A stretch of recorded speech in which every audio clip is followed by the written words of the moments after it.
Movie start होती है तो हमें एक लड़का दिखाया जाता है जिसका नाम गोलीवर है। वो हमेशा ही हैप्पी मूड में रहा करता है, जो कि एक कंपनी के लिए काम करता था। एक दिन गोलीवर किसी लड़के का इंटरव्यू ले रहा होता है, जिसमें वो लड़के से कुछ ऐसे सवालात करता है जो जॉब से रिलेटेड नहीं होते। तभी वो ये जानता है कि ये लड़का तो सिलेक्ट हो गया है। फिर गोलीवर इस लड़के को ऑफिस का विजिट करवाता है। वहाँ एक और लड़की डॉर्सी भी होती है और गोलीवर इस न्यू लड़के को डॉर्सी से भी मिलवाता है। वो लड़का देखकर समझ जाता है कि गोलीवर डॉर्सी में इंटरेस्टेड है, लेकिन गोलीवर में हिम्मत नहीं होती कि वो इस लड़की से कैसे बात करे।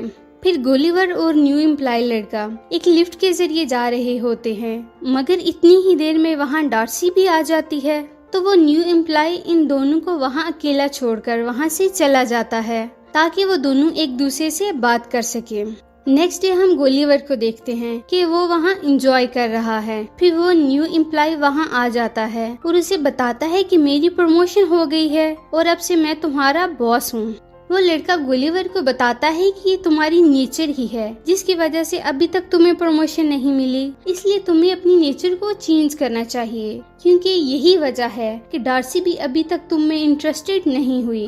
ये सुनकर गोलीवर अफसरदा हो जाता है और फिर वहाँ से वो डॉर्सी के ऑफिस आ जाता है। वहाँ से एक ट्रैवलिंग फार्म उठा लेता है।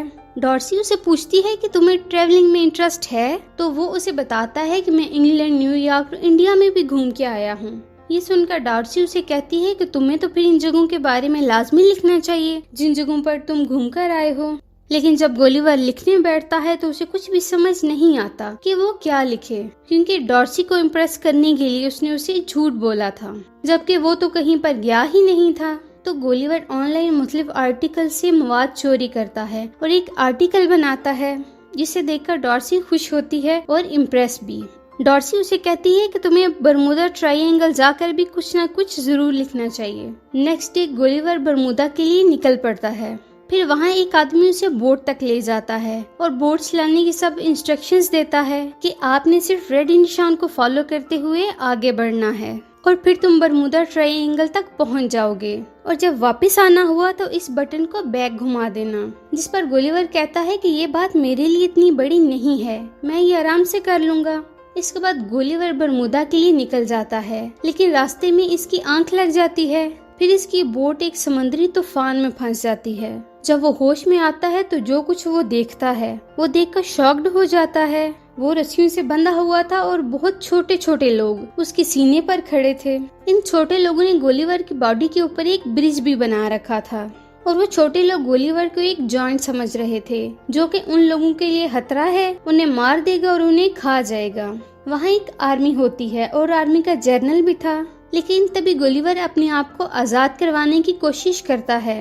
वो छोटे लोग इसको फिर से खींचने लगते हैं। तभी गोलीवर वहाँ से गिर जाता है और एक छोटा सोल्जर गोलीवर के नीचे आकर दब जाता है।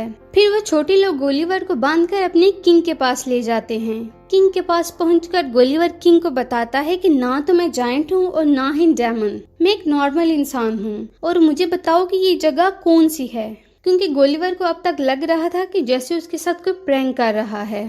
फिर गोलीवर को एक जगह कैद कर दिया जाता है। वहाँ उसे एक और प्रिजनर भी मिलता है जिसका नाम होरिशियो होता है। होरिशियो बाकी लोगों की तरह छोटा था। वो गोलीवर को बताता है कि मैं प्रिंसेस से बहुत प्यार करता हूँ, इसलिए प्रिंसेस के फ्यांसी यानी जनरल ने मुझे यहाँ लाकर कैद कर दिया है। और इतनी ही देर में वहाँ जनरल आ जाता है। गोलीवर जनरल को कहता है कि तुम एक बेवकूफ इंसान हो, जिस पर जनरल इसे पूछता है कि बेवकूफ का क्या मतलब है। तो गोलीवर उसे कहता है कि बेवकूफ का मतलब है सबसे बहादुर आदमी। इसके बाद जनरल खुद को बेवकूफ कहलवाने लगता है।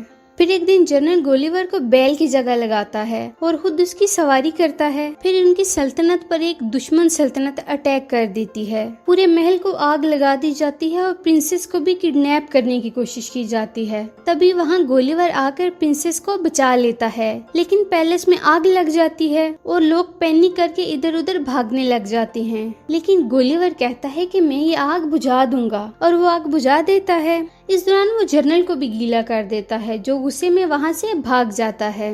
ये देखकर किंग गोलीवर से खुश होता है और उसे खाने पर इनवाइट करता है। तो वो कहता है कि मुझे ये दावत एक शर्त पर कबूल है कि होरिशियो को आजाद किया जाए। इस तरह होरिशियो भी आजाद हो जाता है। गोलीवर किंग की दावत पर होता है तो किंग उससे पूछता है कि क्या तुम रिवर से आए हो? तो वो बताता है कि नहीं, मैं तो न्यूयॉर्क से आया हूँ। वहाँ लोग उसे न्यूयॉर्क का प्रेसिडेंट समझने लगते हैं। तो गोलीवर भी बड़ी बड़ी बातें करना शुरू हो जाता है कि कैसे उसने न्यूयॉर्क के लोगों को बचाया और मैं न्यूयॉर्क का सबसे पावरफुल और इंटेलिजेंट प्रेसिडेंट हूँ। पिंक किंग कहता है कि हम बहुत जल्द तुम्हारी वोट ढूंढ लेंगे। पिंक किंग गोलीवर के लिए एक आलीशान घर तमीर करवाता है ताकि गोलीवर आराम से जिंदगी गुजार सके। फिर हम देखते हैं कि गोलीवर और होरेशियो इस बात पर डिस्कशन कर रहे होते हैं कि आखिर प्रिंसेस को इम्प्रेस कैसे किया जाए। तो गोलीवर उसको प्रिंसेस के सामने जाकर वो कुछ करने का कहता है जो वो पीछे से छुपकर बताएगा। तो वो होरेशियो से वो सब पागलों वाली हरकतें करवाता है जो वो खुद करता रहता है, लेकिन इसके बावजूद प्रिंसेस होरेशियो से इम्प्रेस हो जाती है। उसी रात जनरल गोलीवर की बोट ढूंढ लेता है क्योंकि वो जल्द से जल्द गोलीवर को वहाँ से निकालना चाहता था। बोट से उसे अपना मोबाइल मिल जाता है जिस पर डॉर्सी का वॉइस मैसेज आया है। डॉर्सी उसे कहती है कि वो उसे मिलने के लिए वहाँ आना चाहती है। फिर हम देखते हैं कि दुश्मन की किंगडम ने इनकी किंगडम पर अटैक कर दिया है। फिर होरेशियो आकर बताता है कि अब तुम हमारी किंगडम के जनरल बना दिए गए हो, इसलिए अब तुम्हें ही हमारी हिफाजत करनी है। फिर गोलीवर दुश्मन से लड़ने इनके सामने आता है, पर दुश्मन इसकी बात नहीं सुनते और उस पर अटैक कर देते हैं। पर गोलीवर बहुत बड़ा था इसलिए उसे कुछ नहीं होता और वो इनको शिकस्त दे देता है और अब वो जनरल गोलीवर से और ज्यादा जेलस होने लगा था। फिर सब इस जीत का जश्न मनाते हैं। वहाँ गोलीवर को एक हीरो बना दिया जाता है। गोलीवर को और भी ज्यादा सहूलियात दी जाती हैं। उधर प्रिंसेस जनरल से एंगेजमेंट तोड़ देती है जिससे जनरल को काफी गुस्सा आता है और दुश्मनों की टीम के पास चला जाता है। जनरल ने गोलीवर की बोर्ड से वो मैगजीन चुरा ली थी जिस पर रोबोट बनाने का मेथड बताया गया था। तो वो जनरल रोबोट बनाकर गोलीवर के सामने आ जाता है। गोलीवर जब इस रोबोट को देखता है तो काफी डर जाता है। वो रोबोट उसे उठाकर हवा में उछालने लगता है और सबको गोलीवर की हकीकत पता चल जाती है। तो सबको बताता है कि उसने आज तक जो बड़ी बड़ी बातें की वो सब झूठ थी। फिर वो जनरल गोलीवर को बांधकर एक जगह पर भेज देता है। गोलीवर किनारे पर पहुंचता है तो उसे लगता है कि वो अपने जैसे लोगों के पास आ गया है, लेकिन इस बार तो वो अपोजिट जगह पर आ गया था। पहले वो अपने से छोटे लोगों में गया था, लेकिन वो अब अपने से कई गुना बड़े लोगों में आ गया था, जहाँ गोलीवर को एक बच्ची ने खेलने वाली डॉल बना लिया था।